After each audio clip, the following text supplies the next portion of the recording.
Hop, donc Yves. Merci. Yves. On peut l'applaudir, hein.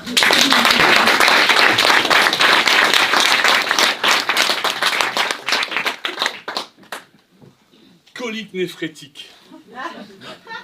Déchirure du ligament croisé droit. Déchirure du ligament croisé gauche. Double J. Adénome hypophysaire à prolactine. L'hémiosarcome de la veine cave inférieure. Chambre 202. Lit 2 au bout de la chambre 212. Et finalement, patient partenaire. Mais vous dites, c'est quoi ça? C'est quoi ça? Ça, c'est tout le nom qu'on m'a appelé dans ma fréquentation hospitalière. Bon, pour rien vous cacher, j'ai eu un cancer, et donc depuis, je fréquente régulièrement les hôpitaux. Bah, surtout celui de Nice, parce que je suis de Nice. Et donc j'y vais tous les 3 mois.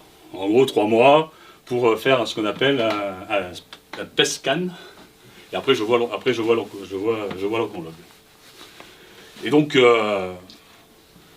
je dirais que je suis un habitué de cet hôpital. Là, l'anecdote que je vous raconte, ça doit être la 8e fois que j'y vais. Bon, je suis habitué, je connais bien les lieux, je suis familier, bientôt je fais la bise au gardien. Et donc, ce jour-là, j'y vais. Donc, pour vous situer la situation, ça s'appelle le centre Lacassagne, c'est le centre spécialiste pour les cancéreux. Donc on arrive à un long couloir avec 8 guichets. 8 guichets pour l'accueil. En bas, 8 guichets pour l'accueil. Et généralement, quand vous y allez, vous avez dans les 8 guichets, vous avez 3 personnes. Les 5 autres, ils sont vides. Je ne les ai jamais vus remplis. Et là, dans la salle d'attente, il y en a toujours 10 devant vous. Donc quand vous arrivez, vous dites, enfin, vous avez à peu près 20 minutes d'attente. Donc, moi, comme maintenant je suis un habitué, au début je faisais ça, j'attendais 20 minutes. Mais comme pour le SPECT scan, ça se passe au premier. Et au premier, il y a aussi un petit accueil invisible. Donc maintenant, j'arrive, petit filou, je passe devant tout le monde, je monte au premier, et au premier, le secrétaire du premier qui s'occupe uniquement des SPECT scan, lui aussi fait les entrées et il fait tous les papiers pour l'oncologue. Vous savez, quand vous rentrez, vous avez un système et il vous donne plein d'étiquettes. Donc là, je vais le voir et ben, je fais ma présentation, ce qu'on appelle maintenant l'identito-vigilance. Je ne sais pas si vous savez, mais depuis le 1er janvier 2021, il existe dans les hôpitaux l'identito-vigilance. C'est quoi ça? Vous avez bien raison. C'est quoi ça? Alors l'identito-vigilance, c'est un système qui va permettre de suivre le patient pendant tout son chemin hors hôpital et hors hôpital. Donc on va vous donner un numéro. Mais pour vous donner ce numéro, on va vérifier votre nom, votre prénom, votre sexe, c'est important, des fois qu'on change... Moi, ça fait quand même 10 ans que je fréquente les hôpitaux, et ça fait 10 ans qu'on me demande mon sexe. Donc, c'est vrai qu'on peut changer maintenant, mais bon, je n'avais pas l'intention. Et votre adresse, et on vous donne un numéro. Donc, je fais mes papiers, là, c'est bien, c'est que 5 minutes. Donc, là, je fais mes papiers, je vais dans... Donc, premier étage, scanner, je rentre, là, généralement, on n'attend pas longtemps. Donc je rentre à ma place, je rentre dans le département du scanner. Je ne sais pas si vous connaissez, mais à Nice, c'est tout fléché au sol. Vous avez des couleurs. Et quand vous arrivez dans l'endroit pour faire votre PET scan, j'ai toujours du mal à le dire après tant d'années, il y a 4 box, avec une couleur qui arrive dans chaque box. Et la couleur ressort pour aller à l'endroit où on vous dit quand vous sort, on vous dit suivez le rouge, suivez le vert, en fonction de tout. Et en fait, on s'avance, ça c'est très bien organisé pour gérer une espèce de rentabilité. En fait, ils ne vont pas perdre de temps à faire des scans. Je veux dire, il y en a un qui attend, il y en a un qui est scanné, il revient dans l'autre box, l'autre il sort et tout. Donc tout est bien rempli, on ne fait pas perdre de temps aux patients. Bon, je ne pense pas que c'est pour ça que ce soit fait, mais... Je veux dire, on ne perd pas de temps. Donc j'arrive, donc je m'installe dans mon box, et l'infirmière, comme ça, un PET scan, le principe du PET scan, c'est que vous allez dans le scanner, vous n'allez pas qu'une fois, vous faites un aller-retour, donc un aller simple, et un aller-retour avec un produit qu'on vous injecte dans les veines qui vous met en ébullition, c'est-à-dire là vous chauffez, vous avez tout qui brûle, et c'est un produit de contraste, donc il voit avant et après, comme ça tous les organes qui veulent surveiller, ils sont contrastés, et ils voient mieux. Donc voilà, donc j'en suis à mon 8e, Les émulations, je les ai bien vécues, et surtout les piquages de veine, aussi parce que dans mon malheur, je fais des prises de sang aussi tous les 3 mois. Donc 3 mois, donc je suis piqué tous les 3 mois, et donc je peux dire que mes veines, elles fuient maintenant. Dès que l'infirmière arrive, alors c'est vrai, ça se passe bien, mais quand vous avez des infirmières débutantes, qu'elle me dit, posez votre bras droit, je fais non, faites-le sur le gauche, sur le droit, vous n'allez pas trouver la veine. Elle me dit, oh. Et donc elle le fait sur le bras droit, elle ne le trouve pas. Parce que même les débutantes, même des fois les confirmières, elles ne trouvent pas. Donc elles y vont sur la gauche. Et je leur dis, sa gauche c'est un peu difficile, mais généralement elles y arrivent. Donc quand il y en a une qui a l'expérience, elle y arrive, ça va. Mais quand il y en a une qui ne m'a pas écouté, et qui est truc, je dis, mais si vous comme quand j'ai vu que généralement elles n'arrivent pas là, qu'elles galèrent un peu, je dis, mais arrêtez de faire là, prenez sur le poignet, là j'ai les grosses veines, ça va et tout. Oh, elle essaye, elle triture et tout, non. Et puis finalement, ça finit au poignet. Donc, finalement, il y a des fois, au lieu de sortir avec un bleu, je ressors avec 3 bleus. Monsieur bleu, quoi. Et donc, voilà. Donc après ça, j'attends, je suis là, l'infirmière m'a passé des piqûres, et j'attends qu'on vienne me chercher pour passer mon PET scan. Et ce jour-là, il y a... Et ce que j'avais oublié de vous dire, c'est généralement je dis l'infirmière, mais j'en sais rien, parce qu'ils ne se présentent jamais dans les hôpitaux. C'est peut-être une aide-soignante ou une opération, on ne sait pas. Ils vous disent jamais bonjour, vous arrivez, quelqu'un d'autre. Et là, justement, un des personnels soignants arrive. Ce que j'ai oublié de vous dire, c'est que devant la banque, devant les 4 banques, il y a une banque avec un ordinateur et un clavier. Et donc, cette dame, elle arrive, elle se met devant la banque et l'ordinateur, elle regarde l'écran. Donc moi, dans ma tête, il doit avoir mon nom et tout, parce que c'est bien organisé. Je me suis fait identifier en bas et en haut, donc normalement tout doit être réglé comme du papier à musique. Et là elle fait c'est quoi ça? Moi je dis rien, je dis il doit y avoir un bug. Il doit y avoir son truc. Puis plus fort, méchamment, elle fait oh mais c'est quoi ça? Alors, moi je dis putain le bug il doit être gros là. Et donc là, panique, parce que je dis putain s'il y a un gros bug, le temps qu'ils me prennent, faut que je vois l'oncologue d'après, ça va être compliqué. Et puis finalement, elle se retourne à moi, elle fait vous vous appelez comment? Et là, je me dis, putain, le ça, c'était moi. Et alors, j'avais une certaine habitude quand même, parce que dans toutes mes opérations, on m'appelait par ma maladie. Vous avez compris au début, c'est tous les noms des maladies que j'ai eues. Et à chaque fois que vous êtes dire, on ne vous appelle pas par votre nom, on vous appelle par votre maladie. Ou votre numéro de chambre, ou l'endroit où vous vous trouvez. Jamais par le numéro d'identité vigilance, ça jamais. Je pense que personne ne le connaît. Même moi, je ne le connais pas. Donc, on vous appelle toujours par votre maladie. Et là, je me dis quand même, ça fait quoi, 2-3 ans pour que je suis pour ce cancer, c'est quand même la première fois qu'on m'appelle par l'acte. C'est-à-dire que me transformer en maladie, j'avais un peu l'habitude, mais me transformer en acte médical, je veux dire, c'est assez lourd quand même. Je veux dire, c'est un peu compliqué. Et donc là, je me suis dit, bon, après je fais mon aller-retour, tout se passe bien, je vois l'oncologue, tout va bien. Et je me suis dit, bon, là, j'ai rendez-vous en septembre. En septembre, je vais me transformer en ça.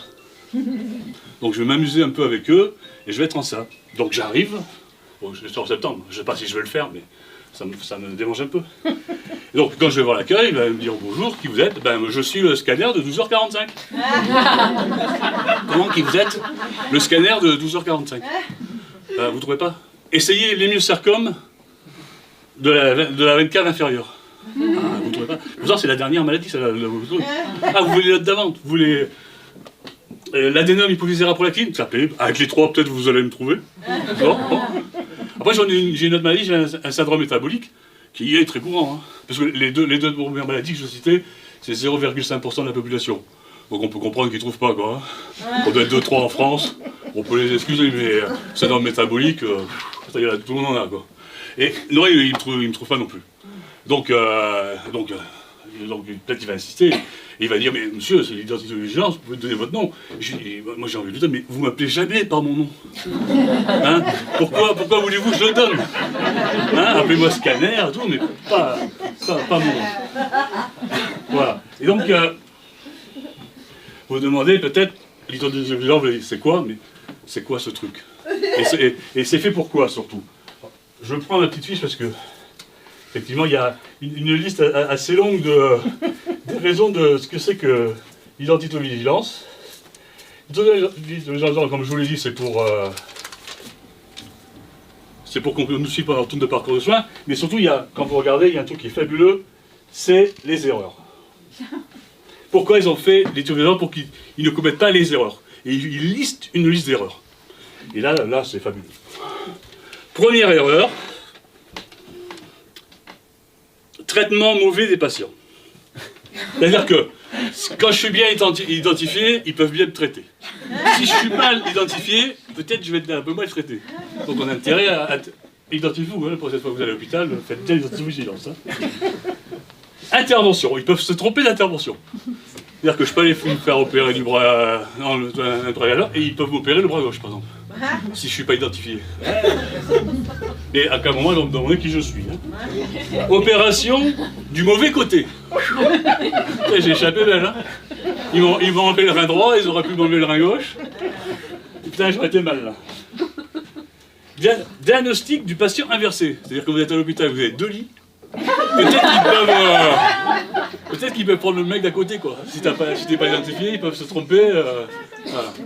Ou alors, une erreur de déclaration de décès. C'est fabuleux, je veux dire, si tu meurs, t'as été identifié parce qu'on pourrait annoncer que je suis mort à l'hôpital alors que c'est que les voisins qui est mort, quoi. Donc voilà, l'usurpation, c'est bien connu, les mecs ils vont tous prendre ma place pour aller à l'hôpital. Hé, ils vont reprendre ta place, d'accord, je vais faire des space scans et tout, c'est génial. Voilà, et surtout, on pourrait avoir un mauvais numéro. Alors que le numéro, là, je veux dire, c'est complètement inconnu, personne ne connaît nos numéros, et donc c'est assez fabuleux. Bon, tout ça pour dire quoi? Après, j'en veux absolument pas aux personnels médicaux. Je n'ai absolument rien contre. Je connais leurs conditions de travail, parce que comme je suis devenu le patient partenaire, je travaille maintenant avec les hôpitaux pour faire en sorte que les hôpitaux fassent avec les patients. Donc je suis assez au courant, quand je forme certains soignants à travailler avec les patients, de leurs conditions de travail. Donc, j'excuse totalement cette dame de me faire un c'est quoi ça. Mais, donc voilà, et donc, je suis un peu perdu, mais ça va revenir. Donc, voilà, donc, tout ça pour dire que le système hospitalier est assez difficile en France. En tant que patient, je le reconnais, et j'irais même jusqu'à le défendre pour qu'ils aient de meilleures conditions de travail, plus de personnel, et plus de personnel pour qu'ils soient un peu plus humains avec les patients. Je veux dire qu'ils puissent nous dire bonjour, qu'ils aient un peu le temps de s'occuper de nous appeler monsieur, et pas numéro 202 ou ce genre de choses-là. En fait, je voulais aussi parler un petit peu du patient partenaire, mais pas longtemps. Donc grâce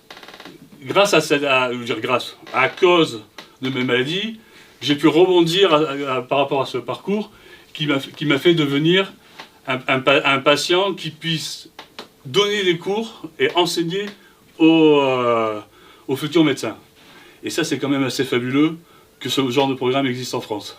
Je veux dire, je tiens à le souligner parce que moi maintenant, je bosse plus qu'à mi-temps parce que à cause de ma maladie, et je vais dans les hôpitaux enseigner avec le patient pour les soignants, et à la fac de médecine aussi, où il y a aussi un système de patients partenaires, où je ne le fais pas de suite, j'ai été formé avec des médecins et tout, et maintenant avec un médecin en duo, j'enseigne l'ETP, donc l'éducation thérapeutique du patient, à la fac de médecine. Donc c'est quand même assez fabuleux parce qu'on ne peut pas dire que tout le monde rêve de devenir malade pour être prof de fac. Moi, il y a 2 ans, je ne pensais pas que j'allais enseigner à des futurs médecins. Voilà, c'est une super nouvelle. Donc, en fait, je voulais finir par dire, voilà, messieurs les soignants ou les... tu me dis, non, ce que tu dis, toi, les professionnels de santé, je veux dire, je ne pense pas que ça prend beaucoup de temps, même si vous êtes... Si je vous aime bien, que vous êtes connu, d'appeler un patient par son nom, son prénom, ou d'aller dire « donnez-moi vos étiquettes » pour voir votre nom, ou votre bracelet, quand on a un bracelet, qui prenne au moins le temps de le lire. Je ne pense pas que ce soit un gros effort dans le temps. Et j'avais aussi une petite pensée pour toutes les associations qui luttent contre le cancer. Et une petite pensée pour dire arrêtez avec votre putain d'affiche de vaincre le cancer. C'est insupportable parce que comme la plupart des patients se transforment en cancer, vaincre le cancer, ça veut dire qu'on est là, nous, avec la Kalachnikov, et on prend tout sur nous, quoi. Donc, s'ils pouvaient changer leur affiche, ils disaient, mobilisons-nous pour aider à la recherche contre le cancer, un truc beaucoup plus sympathique, ce serait quand même beaucoup mieux. Voilà. Et je vous dis maintenant, je ne connais pas le CSU de Mende ou de quoi vous dépendez, mais normalement vous allez voir ces belles affiches d'antitovigilance, parce que c'est le truc à la mode. Moi, quand je suis sorti de mon opération, il y avait des grandes affiches, devenez patient partenaire, j'ai suivi et je suis venu, et maintenant la mode c'est identitovigilance. Regardez, donc il vous explique tout ce que c'est fait. Donc, je vous demande simplement d'aller vous mettre devant l'affiche, de penser à moi et de faire « c'est quoi ça ?»